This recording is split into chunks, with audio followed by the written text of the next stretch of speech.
Bonsoir, merci d'être présent là ce soir. Vendredi dernier, nous avons donné quelques clés en lisant le chapitre 1, notamment le fait que l'Apocalypse ne parle pas d'abord de la fin du monde, mais c'est la révélation de Jésus-Christ. Oui, celui qui a été crucifié, il est Dieu. Celui qui tient tout dans sa main, le temps, l'histoire, rien ne lui échappe. On a vu aussi le cadre. Jean, déporté à Patmos, il reçoit dans l'Esprit Saint l'ordre d'écrire aux 7 églises d'Asie mineure, 7 étant le chiffre de la totalité. Le texte est ainsi adressé à toute l'Église, de tous les temps et de tous les lieux, donc à nous, ici ce soir, à Saint-André de Cubzac. Et enfin, on avait vu la problématique, comment se fait-il qu'on soit encore persécuté alors que le Christ nous a sauvés? Et d'ailleurs, est-ce qu'il est vraiment le Dieu sauveur, le Messie annoncé? Une petite introduction sur les 7 lettres avant qu'on plonge dans le texte. La vision inaugurale du Fils de l'homme de la semaine dernière, celle qu'on a vue ensemble à la fin du premier chapitre, elle se terminait ainsi par « Écris donc ce que tu as vu, ce qui est et ce qui doit arriver ». Ça, c'est le genre de phrase qui est une ouverture. Et on attend que le texte qui suit, il apporte une lumière. Or, les 2 chapitres suivants, ceux sur lesquels on va s'arrêter, ils forment un septénaire, ce qui est classique dans le livre de l'Apocalypse, il y en a 4 dedans. Mais ce qui est étonnant, c'est que ce sont des lettres, un septénaire de lettres, ce qui est plutôt inhabituel pour un texte apocalyptique. Pourquoi des lettres ? Déjà pour mettre du réalisme et du concret dans les visions de Jean. Le vieil apôtre n'est pas en train de délirer, de rêver sur son île, mais ce qu'il reçoit dans la prière, c'est utile et même vital pour les communautés qui l'entourent. On pourrait dire que ces lettres qui ouvrent le livre sont comme une mise en église d'un message qui est essentiellement christologique, un message qui est adressé concrètement à toute l'Église. Cette lettre, elle forme un septénaire finement construit, dans une grande unité. On voit que chacune est accrochée à un élément de la vision inaugurale, celle qui a été présentée la semaine dernière.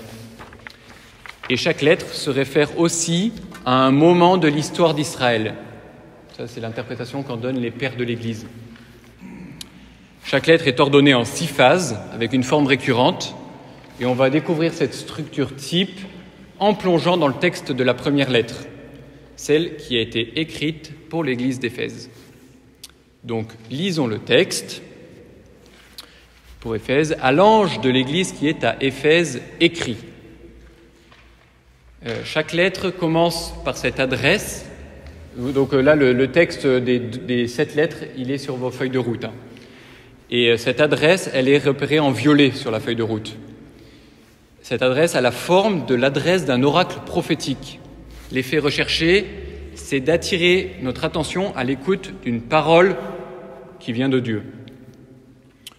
L'ange, ça représente, quand Jean il parle d'un ange, il parle d'une créature spirituelle, mais dans ce cas-là aussi, ça peut aussi montrer le responsable de la communauté, l'évêque. La ville d'Éphèse, c'était une ville très florissante à l'époque, à quelques kilomètres à l'intérieur des terres. Donc vous avez une petite carte aussi sur la feuille de route.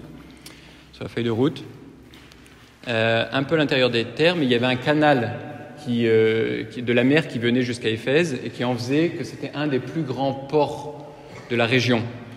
C'était la ville la plus importante de la province romaine d'Asie, la capitale. La population était très mélangée et il y a beaucoup de pèlerins qui venaient à Éphèse pour le culte à Artémis, la déesse de la fécondité.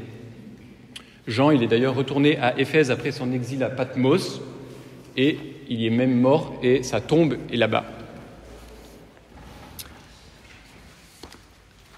Alors, ensuite on continue le texte. « Ainsi parle celui qui tient les 7 étoiles dans sa main droite, qui marche au milieu des 7 chandeliers d'or. » La deuxième phase de chaque lettre, c'est l'autoprésentation du Christ. Alors c'est repéré en marron sur la feuille de route. Donc autoprésentation, et cela se fait en raccrochant la lettre à un élément de la vision inaugurale. C'est pour ça, si vous regardez l'image qu'il y a sur la feuille de route, vous retrouvez la tête la vision inaugurale avec un arbre auquel sont raccrochées les 7 églises. Okay, donc chacune des lettres a un élément qui est rattaché à la vision inaugurale. Donc là, en l'occurrence, c'est les fameuses 7 étoiles dans la main droite et les 7 chandeliers. Donc à ce moment, c'est toujours le Christ qui parle de sa position divine. Il parle en tant que Dieu. Voilà, là, par exemple, la main droite, ça renvoie en Isaïe 62:3, la main de Dieu. On retrouve aussi les 7 étoiles et les chandeliers, c'est-à-dire l'Église tenue dans la main du Seigneur et le lieu de la présence de Dieu. Ensuite, la troisième phase, c'est le jugement du Christ. Le jugement du Christ, qui commence par un « je sais »,« je connais ». Puis en listant des compliments pour les bonnes actions et les qualités, donc ça c'est repéré en vert sur la feuille de route, et suivi de la dénonciation du mal commis, ça qui est repéré en rouge. C'est la phase centrale du diagnostic spirituel. Je lis « Je connais tes actions, ta peine, ta persévérance. Je sais que tu ne peux supporter les malfaisants. Tu as mis à l'épreuve ceux qui se disent apôtres et ne le sont pas. Tu as découvert qu'ils étaient menteurs. Tu ne manques pas de persévérance et tu as tant supporté pour mon nom sans ménager ta peine. Mais j'ai contre toi que ton premier amour, tu l'as abandonné. » Dans cette troisième phase, Dieu, il rentre en procès contre son peuple, comme on le retrouvait dans les plaidoyers prophétiques de l'Ancien Testament. Dans l'alliance scellée avec Dieu, le peuple s'était engagé à la fidélité. Et Dieu, par les prophètes, il prend son peuple en flagrant délit de transgression. Et c'est ce qu'on retrouve ici dans les lettres, avec en rajoutant cette part des compliments. Donc reprenons ici là, pour la lettre à Éphèse que Dieu pointe, notamment il pointe pas mal d'œuvres, des belles œuvres que l'Église fait. Jean, il montre l'importance qu'ont les œuvres. Jean est très ancré dans le réalisme de la vie chrétienne. Il ne suffit pas de croire pour être sauvé. Je sais que tu ne peux supporter les malfaisants. Jean, il insiste sur la non-compromission avec l'esprit du monde, une non-compromission absolue. Il n'y a aucune excuse pour pécher quand on est chrétien, pour Jean. Il loue aussi la capacité de discernement, le fait d'être capable d'éprouver les esprits, et il est aussi très sensible à la question du mensonge. Il aime discerner les idoles, toutes les faux semblants, les faux apôtres, les faux dieux, les fausses apparences. Alors, concernant la persévérance dans les épreuves, voilà, tu ne manques pas de persévérance. Jean, il loue cette persévérance, cette constance. Voilà, il nous invite à nous inscrire dans un temps de l'épreuve qui, des fois, peut être plus long que ce qu'on avait imaginé. Mais j'ai contre toi que ton premier amour, tu l'as abandonné. La maladie spirituelle que Jean dénonce ici, c'est l'amnésie spirituelle. Il y a eu une ferveur première, peut-être sûrement, lors de l'évangélisation de la région par Paul, comme on peut le voir en Acte 19. Mais cette ferveur, elle s'est atténuée. On a oublié les bienfaits de la largesse de Dieu. La tiédeur s'installe. Cette Église, après avoir pris un bon départ, elle est en train de s'affadir, de perdre le feu sacré qui la faisait vibrer. Après le diagnostic spirituel, on a forcément le remède spirituel proposé par Jésus. Donc c'est la quatrième phase, c'est une exhortation particulière à caractère pénitentiel. Donc ça, c'est repéré en orange sur votre feuille de route. Eh bien, rappelle-toi d'où tu es tombé, convertis-toi, reviens à tes premières actions. Sinon, je vais venir à toi et je délogerai ton chandelier de sa place si tu ne t'es pas converti. Pourtant, tu as cela pour toi que tu détestes les agissements des Nicolaïtes et je les déteste moi aussi. Convertis-toi, rappelle-toi, reviens, secoue-toi, réveille-toi. Ces impératifs divins de pénitence, de conversion, de retour à Dieu, ils s'accompagnent toujours d'une promesse de guérison. Je viens à toi. Alors ce « je viens à toi », depuis le péché originel, la venue de Dieu, elle est souvent comprise comme une menace. Après la chute, que font Adam et Ève? Ils se cachent quand Dieu vient. Et ici aussi, quand on lit texte, on peut voir cette venue de Jésus comme une menace. Et je pense que c'est le premier réflexe qui nous vient. Voilà, quand il dit « sinon je vais venir à toi », tout de suite, on a peur. Mais en fait, il faut plutôt faut pas le voir comme ça, parce que la venue de Jésus, c'est toute l'espérance du croyant, c'est toute notre espérance. Il faudrait plutôt comprendre ici ce « je viens à toi » comme « regarde-moi venir à toi, regarde comme je viens te sauver ».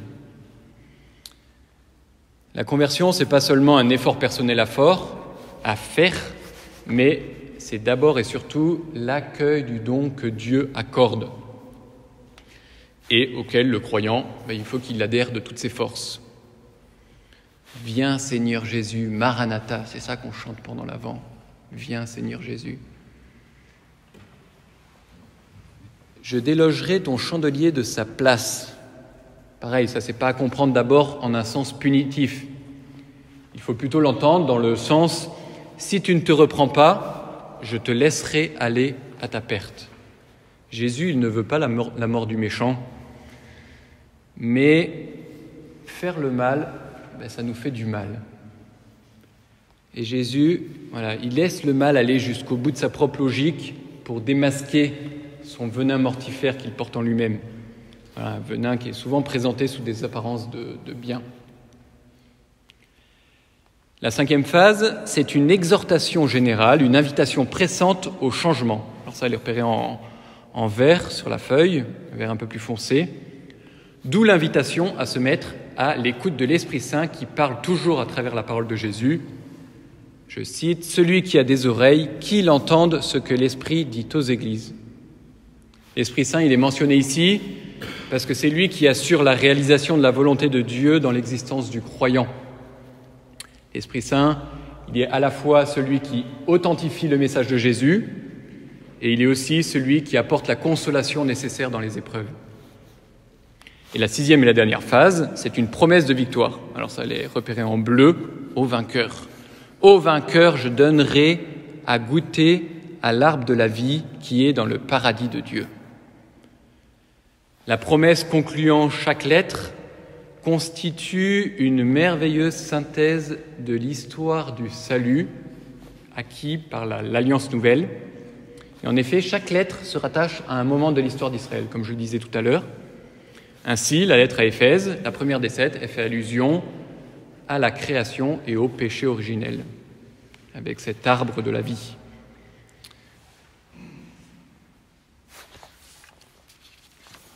L'histoire d'Israël, elle est prise en compte par Jean, car tout l'Ancien Testament, il ne cesse de dire que le secours de Dieu n'a jamais manqué à son peuple, malgré son infidélité, malgré ses fautes.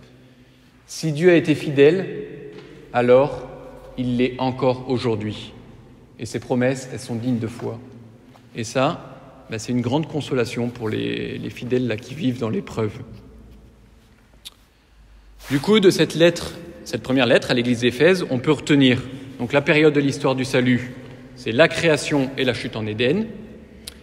Et la tentation spirituelle dénoncée, c'est l'amnésie spirituelle, l'oubli des bienfaits et le refroidissement de son amour de Dieu. L'enjeu soulevé, c'est quelle est l'âme, quel est le cœur de ton action ? Éphèse, c'est pas forcément une église complètement sclérosée, mais elle a oublié pourquoi elle est active. La multiplication de ses activités, en fait, l'a coupée de l'essentiel. la communion avec Dieu. Nous aussi, on court ce risque. On peut parler de Dieu toute la journée, mais plus à Dieu. Alors, on passe à la deuxième église, Smyrne. Smyrne, c'est l'église qui est fidèle jusqu'à la mort. La fidèle jusqu'à la mort. Aucune critique lui est adressée par le Seigneur, et plutôt des encouragements à ne pas baisser les bras. Elle est le type de la communauté chrétienne qui paye le prix fort de la persécution, comme il y en a encore beaucoup aujourd'hui de par le monde.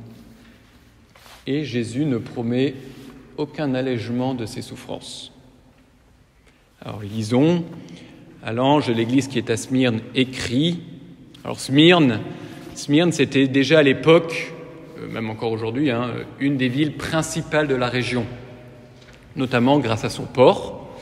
C'était une ville renommée, très intellectuelle. C'est le lieu où Homère est né. C'était un lieu de pouvoir politique, économique, qui rivalisait avec Éphèse et Pergame.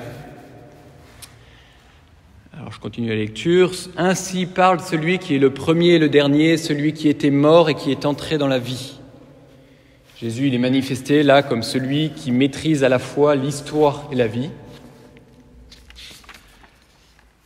Je continue. « Je sais ta détresse et ta pauvreté, pourtant tu es riche. Je connais les propos blasphématoires de ceux qui se disent juifs et ne le sont pas. Ils sont une synagogue de Satan. » Jean, il a de la compassion pour cette église. Et il dénonce des juifs menteurs. Voilà, ceux qui se prétendent plus fidèles à la loi que les juifs eux-mêmes. Dans l'Apocalypse, toutes les imitations mensongères, elles sont dénoncées parce que le mensonge, c'est le propre de Satan. La synagogue de Satan, ici, ce sont les juifs qui accusaient les chrétiens de ne pas être des vrais juifs devant les autorités romaines. Le christianisme était, comme on l'a vu la dernière fois, en ses commencements, il était principalement composé de juifs qui avaient reconnu la messianité de Jésus. Et là, on voit qu'il y a des tensions vives entre les deux communautés, chrétiennes et juives, à Smyrne. Dans cette lettre, il n'y a pas de jugement négatif. Et on passe à la suite immédiatement à une exhortation à tenir bon. Sois sans aucune crainte pour ce que tu vas souffrir. Voici que le diable va jeter en prison certains des vôtres pour vous mettre à l'épreuve, et vous serez dans la détresse pendant 10 jours. Sois fidèle jusqu'à la mort, et je te donnerai la couronne de la vie. Jean y console, mais il annonce aussi un temps d'épreuve douloureux. À Smyrne, le culte de l'empereur, il était obligatoire, et les chrétiens qui refusaient, ils étaient considérés comme antisociaux, des rebelles à l'ordre établi. Ils mettent en danger la Pax Romana, et donc régulièrement, selon l'humeur de l'empereur, Rome se mettait en chasse de ces dissidents et organisait des persécutions. C'est ainsi que le célèbre Polycarpe, le célèbre martyr de Saint Polycarpe, qui était disciple de Saint Jean, il a eu lieu à Smyrne vers le milieu du IIe siècle, après avoir été dénoncé par des Juifs. Petite anecdote, quand Polycarpe a été déféré devant le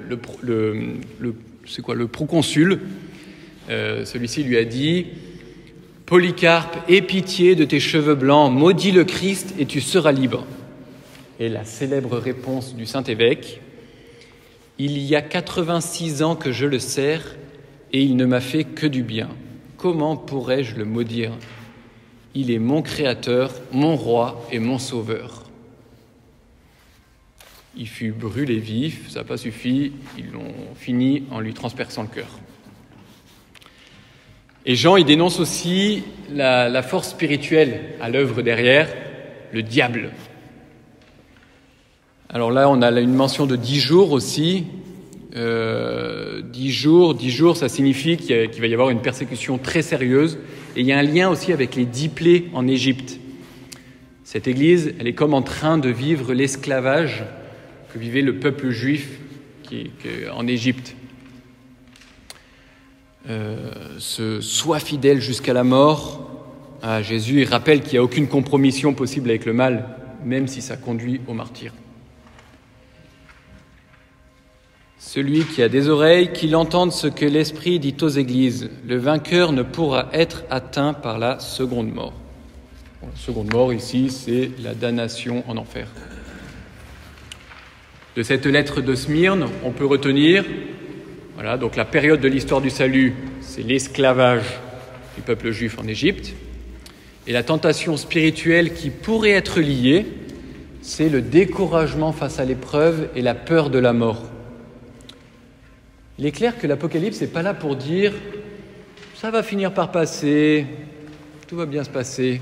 Non, ça c'est la pensée moderne, la pensée moderne du progrès qui nous dit ça.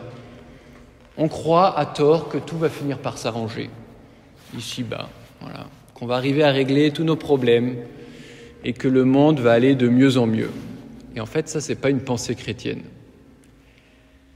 Vivre l'Évangile, ça consiste aussi à rejoindre le Christ dans ses souffrances. Et le chrétien, il ne sera pas épargné, de même que le Christ n'a pas été épargné. Le dominicain Adrien Candiar, il expliquait que que le fait de dévoiler l'amour à notre monde, ça excite le péché. L'amour est insupportable pour celui qui s'enferme dans son péché, pour celui qui s'enferme dans le mal, et donc la seule solution pour lui, pour s'en sortir, c'est d'éliminer le témoin de l'amour. La manifestation de l'amour suprême révèle aussi la haine profonde qui sourde dans nos cœurs. Et c'est pour cela que Jésus nous prévient, pour se mettre à sa suite, il faudra qu'on porte notre croix. Ça demande une foi forte pour rester fidèle au Christ. Mais la bonne nouvelle, que nous rappelle cette lettre, c'est que la mort, elle n'a pas le dernier mot. Et Jésus, il promet une récompense éternelle à ses témoins, ceux qui tiennent jusqu'au don de leur vie. Ça va ? Troisième église, Pergame. Pergame, c'était une cité florissante. Ça a été la capitale de l'Asie mineure au début, quand les Romains sont arrivés, avant d'être déplacée, que la capitale soit déplacée à Éphèse. Cette cité, elle était le symbole de l'alliance entre la puissance impériale romaine et c'était aussi le centre du pouvoir religieux des cultes païens. Autant dire, c'était un lieu plutôt dangereux pour les chrétiens à l'époque. Il y a eu une forte persécution à Smyrne, à Pergame comme à Smyrne. Donc voilà, c'est l'occasion là aussi pour l'auteur de dénoncer les forces maléfiques à l'œuvre, qui agissent derrière les persécuteurs. Alors, le texte, donc à l'ange de l'église qui est à Pergame, écrit « Ainsi parle celui qui a le glaive acéré à 2 tranchants ». Ce glaive, voilà, c'est la parole de Dieu, mais c'est aussi le jugement, un discernement qui va révéler, qui va être posé, qui va révéler des erreurs. Il y a des erreurs qui vont être démasquées. « Je sais où tu habites, c'est là que Satan a son trône. » Le trône de Satan. Alors ça ne veut pas dire que Pergame soit la capitale du diable. Donc voilà, c'est une image. Ça veut dire qu'il y a un pouvoir idolâtrique, mensonger, qui règne sur cette ville. La série, les 7 églises de l'Apocalypse, elle donne 3 identifications possibles pour plausibles pour ce trône de Satan. Soit le culte du dieu serpent guérisseur. Voilà, même l'empereur venait se faire soigner ici. Il y avait le culte à l'empereur dans le temple romain qui dominait l'acropole de la ville. Ou alors le grand autel de Pergame, qui était probablement dédié à Zeus. C'était un sanctuaire de sacrifices païens qui avait la forme d'un trône et où il y avait des sacrifices qui brûlaient 24 heures sur 24 pour les divinités païennes. Voilà, une des 3 identifications plausibles. Je sais ta détresse et ta pauvreté, pourtant tu es riche. Je connais les propos blasphématoires de ceux qui se disent juifs et ne le sont pas. Ils sont une synagogue de Satan. Pardon, excusez-moi. C'est « mais tu tiens ferme », pardon, ouais, c'est ça. Mais tu tiens ferme à mon nom et tu n'as pas renié ma foi. Même dans les jours où Antipas, mon témoin fidèle, a été mis à mort chez vous, là où Satan habite. Le Christ, voilà, il loue vraiment leur constance dans la persécution, leur fidélité, leur témoignage jusqu'au sang. Alors cet Antipas, qui est cité ici, voilà, même si la littérature apocalyptique, elle est cryptée, avec, comme on le disait la dernière fois, pour qu'on puisse projeter ce qui est dit sur d'autres situations, il y a quand même des ancrages historiques forts, concrets. Et Antipas, il a réellement existé.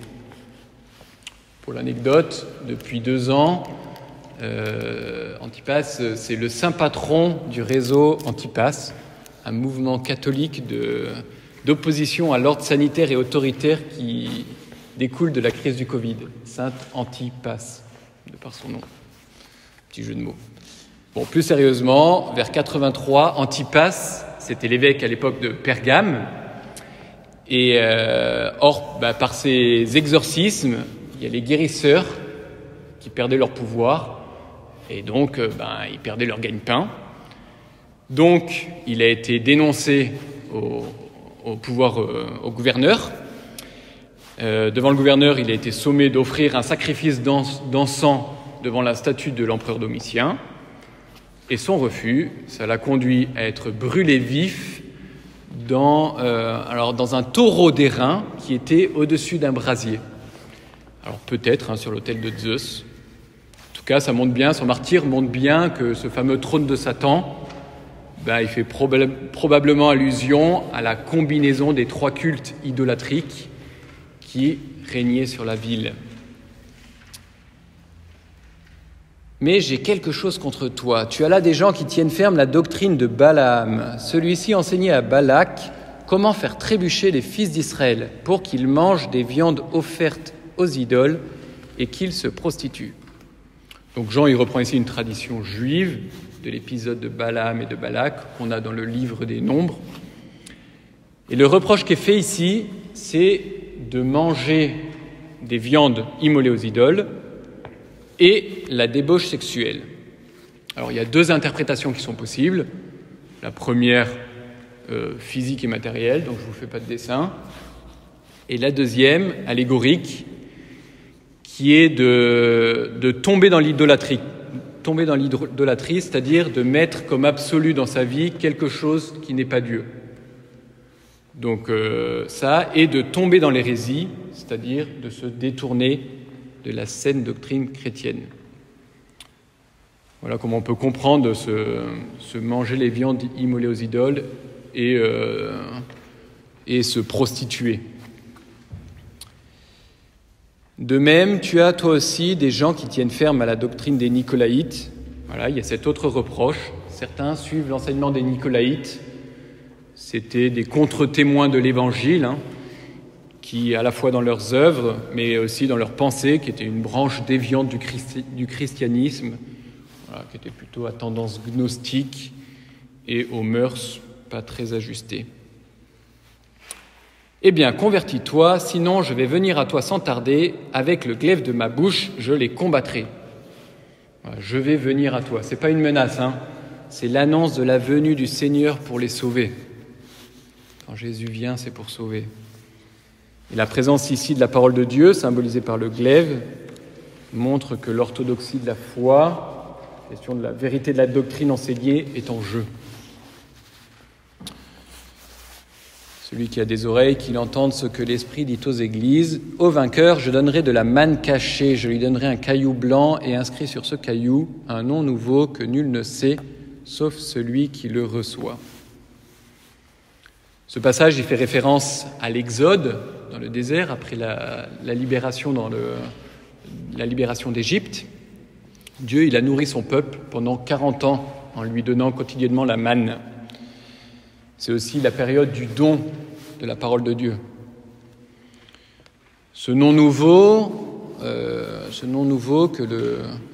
qu'on reçoit, voilà, le chrétien il reçoit une communication du nom du Seigneur.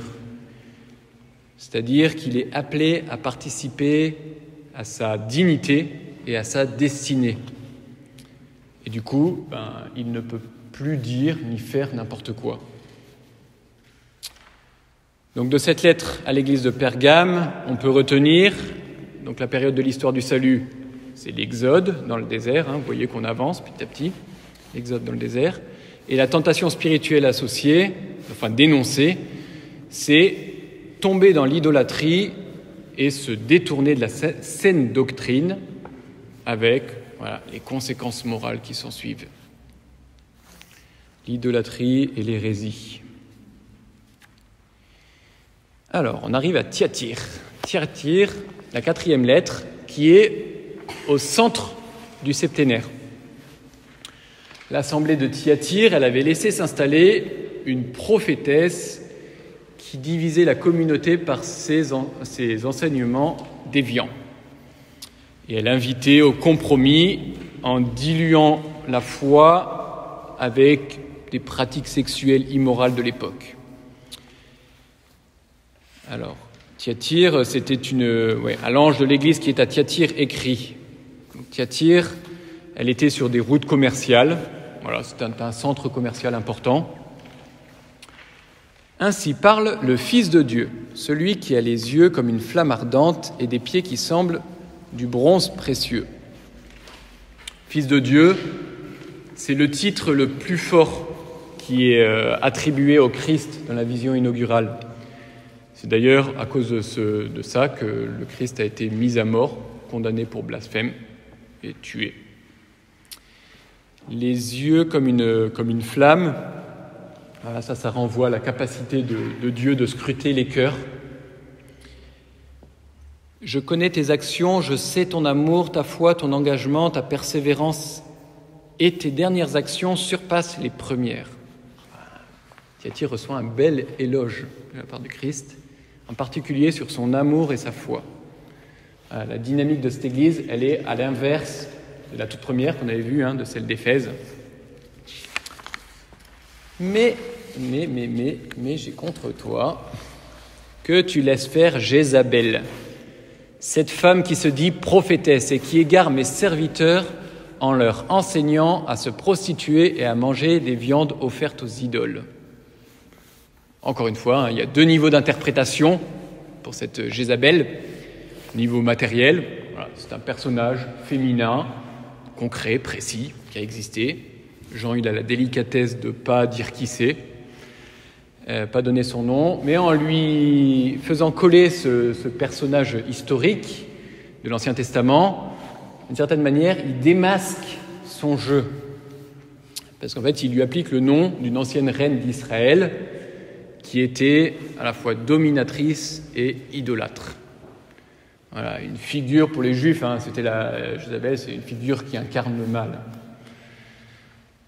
Et un autre niveau d'interprétation, plus spirituel, Jézabel pourrait signifier l'hérésie qui est en train d'atteindre la communauté. Alors qu'est-ce qu'elle fait cette Jézabel ? Elle égare et elle ment aussi parce qu'elle se dit prophétesse. Voilà, ça c'est des actes propres au diable, à Satan, au menteur. Elle incite à la prostitution et à manger les viandes immolées aux idoles. Voilà, donc là on peut reprendre les 2 niveaux d'interprétation de la lettre précédente. Je lui ai donné du temps pour se convertir, mais elle ne veut pas se convertir de sa prostitution. Voilà, cette prostitution, c'est pas seulement au sens matériel, mais c'est surtout en fait la perversion à la fois des mœurs et de la doctrine. Voici que je vais la jeter sur un lit de grande détresse, elle et ses compagnons d'adultère, à moins que, renonçant aux agissements de cette femme, ils ne se convertissent. Et ses enfants, je vais les frapper de mort. Toutes les églises reconnaîtront que moi, je suis celui qui scrute les reins et les cœurs, et je donnerai à chacun de vous selon ses œuvres. Jean, il insiste beaucoup sur les œuvres.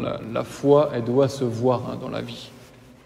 Mais vous, les autres de Thyatire, qui ne partagez pas cette doctrine et n'avez pas connu les profondeurs de Satan, comme ils disent, je vous déclare que je ne vous impose pas d'autre fardeau. Tenez fermement, du moins, ce que vous avez jusqu'à ce que je vienne. Voilà, c'est un encouragement à la persévérance, sans se laisser fasciner par cette Jézabel et son petit groupe qui prétendent être plus chrétiens que les chrétiens avec leurs mauvaises pratiques. Le vainqueur, celui qui reste fidèle jusqu'à la fin à ma façon d'agir, je lui donnerai autorité sur les nations.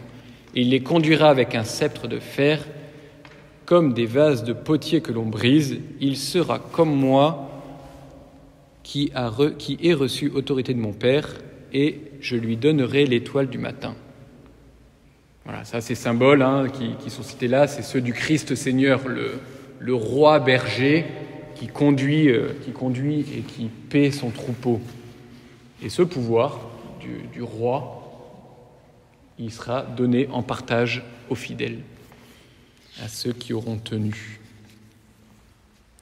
Voilà, de cette lettre centrale dans le septénaire à l'église de Thyatire, on peut retenir, comme à chaque fois, la période de l'histoire du salut. Donc ça serait plus la période monarchique, la période des rois d'Israël, période où le peuple juif il a voulu avoir un roi pour faire comme les peuples voisins. Donc ça, c'est en faisant le lien avec la figure de Jézabel. Dans cette période, le peuple aussi, il a souvent suivi des idoles pour faire comme les autres. Et ça a été son drame qui l'a conduit à partir en déportation. Et la tentation spirituelle dénoncée ici, c'est la séduction à l'idolâtrie et à l'hérésie qui est menée par un des membres de la communauté qui connaît un certain succès. Voilà, une personne charismatique qui entraîne une partie de la communauté sur des chemins pas très sûrs. Voilà, il y a un risque de compromission avec l'esprit du monde en introduisant un syncrétisme doctrinal et moral dans la communauté. Voilà ce qui est dénoncé. Alors, ça va ? On continue notre petit parcours. À l'église de Sardes. Alors Sardes, c'est l'église qui se prend le reproche le plus sévère. Tu es mort. Sardes, c'est l'archétype des églises qui s'endorment dans leur tradition. Tout va bien, pas de problème, pas de persécution, pas de division interne. Mais à Sardes, l'atmosphère bourgeoise et la vie dissolue de la cité a déteint sur l'Église. Sardes, c'était l'ancienne capitale du royaume de Lydie. Alors, pour la petite anecdote, son dernier roi, au VIe siècle avant Jésus-Christ, il s'appelait Crésus. Et en fait, il était immensément riche, j'ai découvert ça, grâce à de l'or qu'il trouvait dans une rivière qui passait chez lui. Cette rivière, elle s'appelait le Pactole. Voilà. Donc Sardes, ville très riche, mais aussi, dans la littérature de l'époque, c'était la ville qui symbolisait la débauche et la luxure. Au point qu'on disait, il y avait cette expression « vivre à la Sarde ». Voilà, c'était pas très élogieux, c'est une façon de dire poliment, vivre une vie de débauche, quoi. Alors, à l'ange de l'église qui est à Sardes écrit « Ainsi parle celui qui a les 7 esprits de Dieu et les 7 étoiles. Je connais ta conduite, je sais que ton nom est celui d'un vivant, mais tu es mort. » Voilà, la lettre elle commence immédiatement par une critique. « Sois vigilant, raffermis ce qui te reste et qui allait mourir, car je n'ai pas trouvé que tes actes soient parfaits devant mon Dieu. » Voilà, l'épreuve spirituelle qui est pointée ici, c'est on a pris un bon départ, on a bien commencé, mais on ne fait pas le travail jusqu'au bout, quoi. On fait le premier pas, puis on se laisse couler, on tombe dans la médiocrité. Eh bien, rappelle-toi ce que tu as reçu et entendu, garde-le et convertis-toi. si tu ne veilles pas, je viendrai comme un voleur et tu ne pourras savoir à quelle heure je viendrai te surprendre. L'importance de la veille et de la vigilance. À l'époque, tout le monde savait comment la citadelle imprenable de Sardes était tombée. Attaqué par Cyrus, le roi Crésus il s'était réfugié dans la citadelle, il s'y était enfermé en la croyant imprenable, mais les gardes manquèrent de vigilance et par ruse, les Perses sont arrivés à rentrer, à prendre la ville.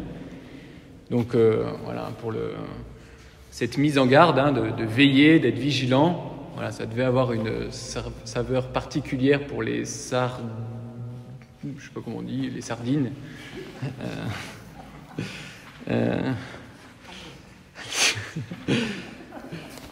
À Sardes, pourtant, tu en as qui n'ont pas sali leurs vêtements. Habillés de blanc, ils marcheront avec moi, car ils en sont dignes. Voilà. Il y en a quelques-uns parmi les fidèles de Sardes qui ne se sont pas laissés aller. Ainsi, le vainqueur portera des vêtements blancs. Jamais je n'effacerai son nom du livre de la vie. Son nom, je le proclamerai devant mon Père et devant ses anges. Alors, le vêtement, ça fait référence au fait de vêtir le Christ, comme on a dans la symbolique du baptême, où on met le vêtement blanc.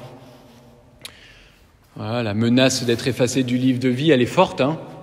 Une église qui avait bien commencé, mais disqualifiée dans sa course. Donc, de cette lettre à l'église de Sardes, on peut retenir la période de l'histoire du salut, ça pourrait être la déportation à Babylone, suite au péché du peuple, notamment par l'allusion au petit reste qui est dite au verset 2. Déportation à Babylone à cause de l'idolâtrie du peuple. Et la question pour le peuple juif, quand il était en exil, c'était est-ce qu'en fait, on ne va pas être dissous dans cette grosse masse d'idolâtres à Babylone, quoi. Est-ce qu'on ne va pas se dissoudre dans l'esprit du temps, pour faire un peu d'anachronisme, pour être cool et populaire, est-ce qu'on ne va pas se couler dans la masse? La tentation spirituelle derrière, c'est la nonchalance, l'inconstance spirituelle, la négligence spirituelle, se laisser aller, Alors ça c'était Sardes, on arrive à l'église de Philadelphie. Oui, question. Oui.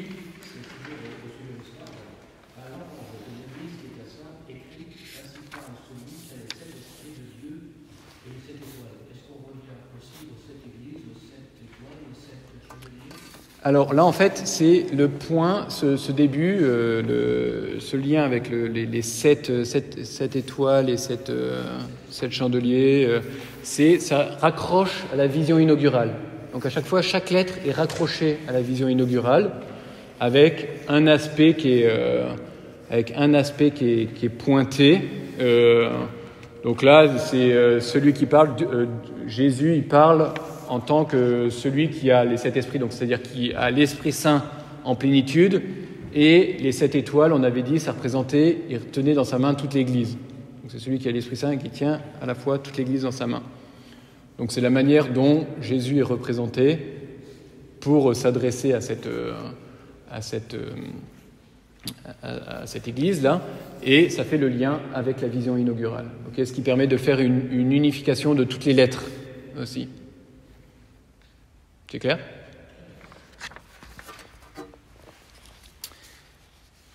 Alors, donc Philadelphie. À l'ange de l'église qui est à Philadelphie, écrit... Alors Philadelphie, c'est l'église la plus victorieuse du septénaire.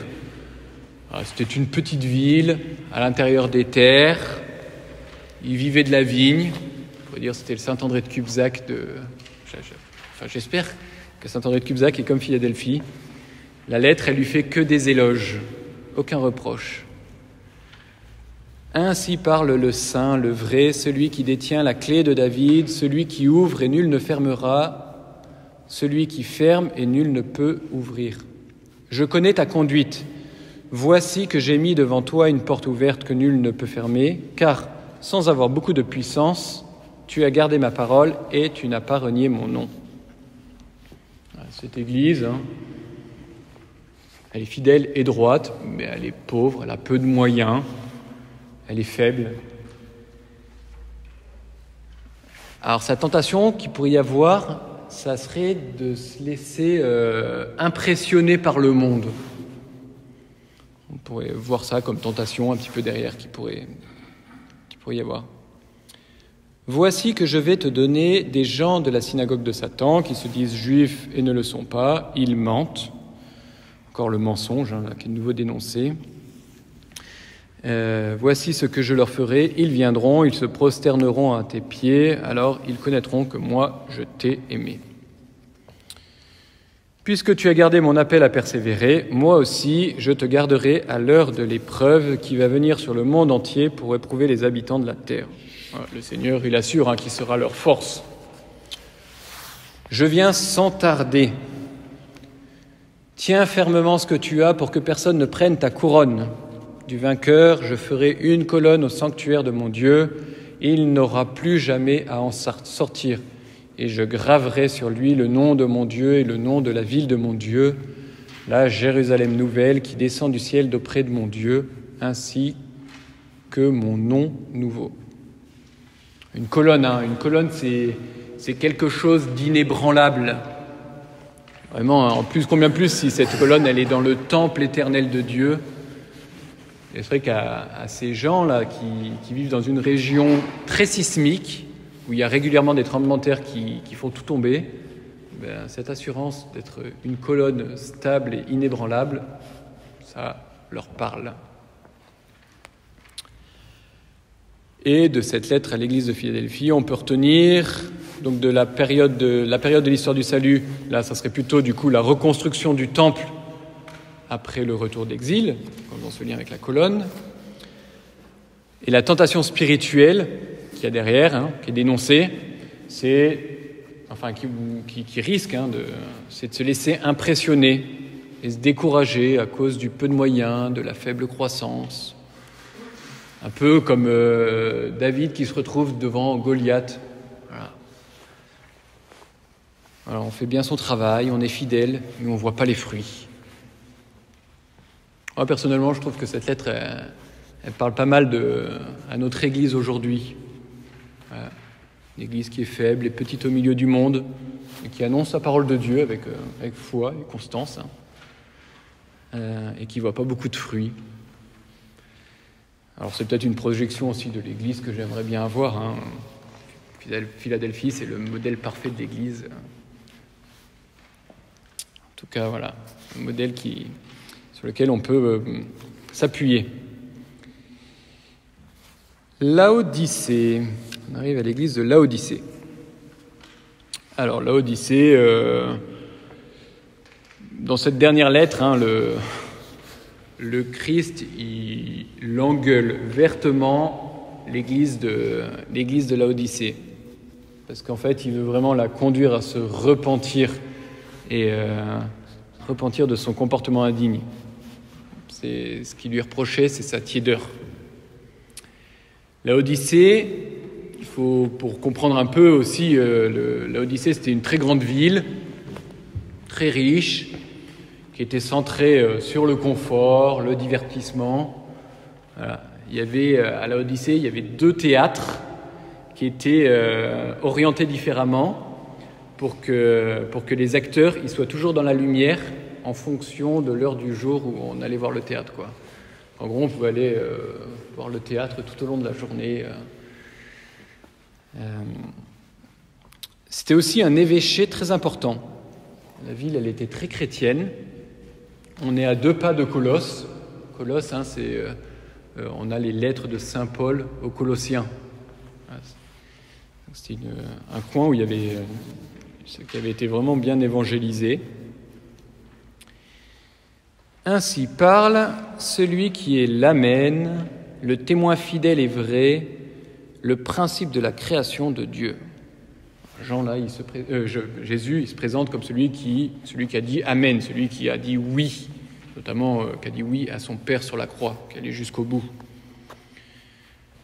Je connais tes actions, je sais que tu n'es ni froid ni brûlant. Mieux vaudrait que tu sois ou froid ou brûlant. Aussi, puisque tu es tiède, ni brûlant ni froid, je vais te vomir de ma bouche. La ville de Laodicée, elle était comprise au nord, à une quinzaine de kilomètres au nord. Il y avait des sources d'eau chaude, très réputées. Et au sud de Laodicée, il y avait une grande montagne avec des neiges presque éternelles, donc il faisait très froid. Voilà. Laodicée, elle était un peu au milieu. Ni chaude, ni froide. Et en plus, l'eau chaude qu'il y avait dans la région, elle avait des vertus vomitives. Donc on voit un petit peu les allusions aussi, qui sont faites à ça. Mais spirituellement, en fait, derrière ce qui est dénoncé par le Christ, c'est cette compromission avec l'esprit du monde, manque d'engagement dans la droiture. Cette Église, voilà, par sa nature même, par son fonctionnement, par ce qu'elle est devenue incohérente avec ce qu'est le Christ. Un peu, c'est comme si Jésus il disait, malgré tous les efforts que je fais pour te garder, en fait, c'est impossible. Voilà. C'est toi qui te rends étranger à ce que je suis. Je vais te vomir de ma bouche. Tu dis, je suis riche, je me suis enrichi, je ne manque de rien, et tu ne sais pas que tu es malheureux, pitoyable, pauvre, aveugle et nu. La richesse démesurée de cette ville, elle venait de plusieurs éléments, notamment de ses banques. Donc on voit des éléments aussi auxquels le texte fait allusion, des banques, de sa production textile de qualité. Voilà, c'est pour ça qu'il dit tu seras nu, pauvre, nu. Il y avait aussi des écoles médicinales qui étaient réputées pour les yeux. Donc c'est pour ça qu'il dit je vais te rendre aveugle. Et du coup, dans cette ville, cette grande richesse qu'elle possédait, vraiment les fouilles archéologiques qu'on a aujourd'hui, c'est très luxueux, c'est assez impressionnant. En fait, ça donnait à cette ville une vraie suffisance, un esprit d'indépendance orgueilleuse, au point, pour la petite anecdote, c'est que la ville, c'est en 60, il y a eu un violent tremblement de terre qui a détruit la ville, et Rome, l'Empire, a proposé de l'argent pour aider à la reconstruction de la ville, et en fait, la ville a refusé en disant je suis riche, je n'ai besoin de rien. Voilà. L'orgueilleuse, la suffisante. Alors, je te le conseille, continue le Christ, achète chez moi pour t'enrichir de l'or purifié au feu. Alors, un or, c'est du stable, c'est pas quelque chose de passager, c'est pas du consumérisme. Des vêtements blancs pour te couvrir et ne pas laisser paraître la honte de ta nudité, un remède pour l'appliquer sur tes yeux afin que tu vois. Là, on voit vraiment l'état d'esprit malsain qui régnait dans la cité. Il a vraiment déteint sur la communauté chrétienne. Et Jésus l'a remis en place en dénonçant la réalité de ce qu'elle est derrière ces apparences un peu bling-bling. Voilà. Moi, tout ce que j'aime, je leur montre leurs fautes et je les corrige. Eh bien, sois fervent et convertis-toi. On note là tout ce que j'aime. On note l'amour du Seigneur pour son Église. Il aime son Église. Voici que je me tiens à la porte et je frappe. Si quelqu'un entend ma voix et ouvre la porte, j'entrerai chez lui, je prendrai mon repas avec lui et lui avec moi. Intéressant. Souvent, on l'interprète ce passage-là en disant oui, là, c'est Jésus, il parle aux non-chrétiens. Très bien, il faut que vous veniez. Jésus, il est là, il tape à la porte de votre cœur. Ouvrez votre cœur et Jésus va rentrer dans votre vie et vous allez être sauvés. Très bien. Mais en fait, là, dans le texte, à qui il parle ? il parle à cette église-là, il parle aux chrétiens. En fait, ça veut dire que ces chrétiens-là, ils ont mis Jésus dehors. Ils ont mis Dieu dehors. Et du coup, il est là et il tape à la porte de son église. Toc, toc, toc. Alors, on a affaire à des chrétiens qui sont chrétiens ni oui ni non, des relativistes, voilà. En fait, qui ont mis, par leur relativisme, ils ont mis Dieu dehors. Le vainqueur, je lui donnerai de siéger avec moi sur mon trône, comme moi-même, après ma victoire, j'ai siégé avec mon Père sur son trône. Voilà. On termine avec la réaffirmation de la royauté du Christ.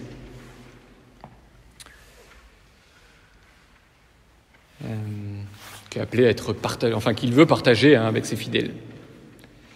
Et donc de cette lettre à l'église de Laodicée, on peut retenir donc pour la période de l'histoire du salut, là on arrive à la fin de l'histoire du salut, la venue du Christ. Donc on voit bien, cette lettre, elle parcourt l'histoire du salut, elle la recouvre. Et c'est marrant parce qu'on retrouvera ça dans les différents septénaires de l'Apocalypse, ce lien avec l'histoire du salut de l'Ancien Testament. Et la tentation spirituelle qui est dénoncée ici, c'est la suffisance. Je m'appuie sur mes propres forces et sur ma richesse. Une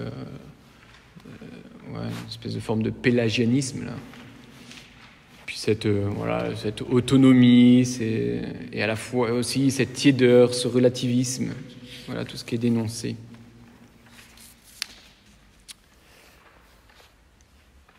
Alors, on arrive à la fin, à la conclusion. Du coup, ces lettres, c'est une exhortation à tenir ferme. Tenir ferme sans se décourager. Le Christ, il est ressuscité, il tient tout dans sa main. Un peu comme si Jean il disait, fidèle chrétien, courage, haut les cœurs, tiens bon. À tenir ferme aussi, sans se décourager, mais aussi sans compromission. Jean, il est clair, c'est un peu comme s'il disait, chrétien, tu n'as pas le droit de te compromettre avec le mal. Le moindre mal, c'est inacceptable pour toi. Voilà. Tu ne peux pas te compromettre avec l'esprit du monde. Donc, tenir ferme, sans se décourager, sans compromission. Et à travers ces lettres aux 7 églises, qui sont toutes liées entre elles par la vision inaugurale, par les liens avec la vision inaugurale, Jean il décline toutes les manières plus ou moins insidieuses de se détourner du droit chemin. Du coup, ce que je vous invite, dans les jours qui viennent, dans votre temps de prière, c'est à prendre cette grille de lecture des 7 tentations spirituelles qui sont pointées ici pour faire votre examen de conscience. Voilà.